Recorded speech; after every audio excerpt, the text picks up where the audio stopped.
Gugu? Eu não imaginava que eu ia ganhar uma casa tão grande como essa. Mostra sua casa como ficou. Vai, narrar aqui!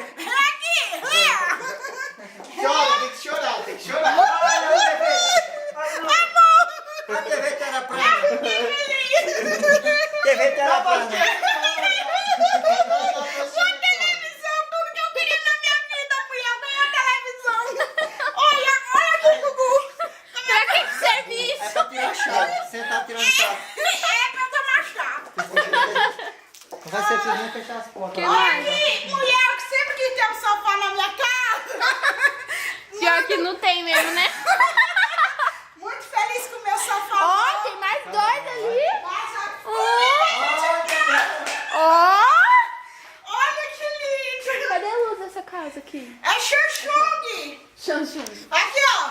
Xuxung. Dá pra vir a família todinha pra cá. Ó, Com minha casa. Olha.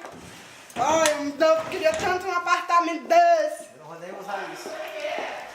Bonito! Mentira que eu vou vir aqui!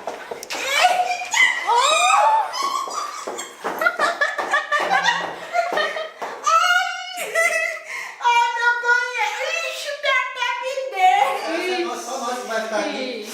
Não. Essa banheira é cheia de pulga. Que menina, eu dou uma lavadinha, o bichinho fica... Outra televisão. Ó, dá pra ter trazido a Samanta. Nossa, cheirinho de pulga. Vanessa. Ó, outra televisão. Outra televisão. Aqui é a prateleira. Olha a bichinho. Eita, meu pai é melhor que o seu. Tem nada, né? Pelo menos tem armário aqui. Fogão. Ai, Ó, amei, vamos. mandei duas cartas só Aqui pro é a Gugu. chave. Mandei duas cartas pro Gugu só, ó. Deu tudo isso. Armário,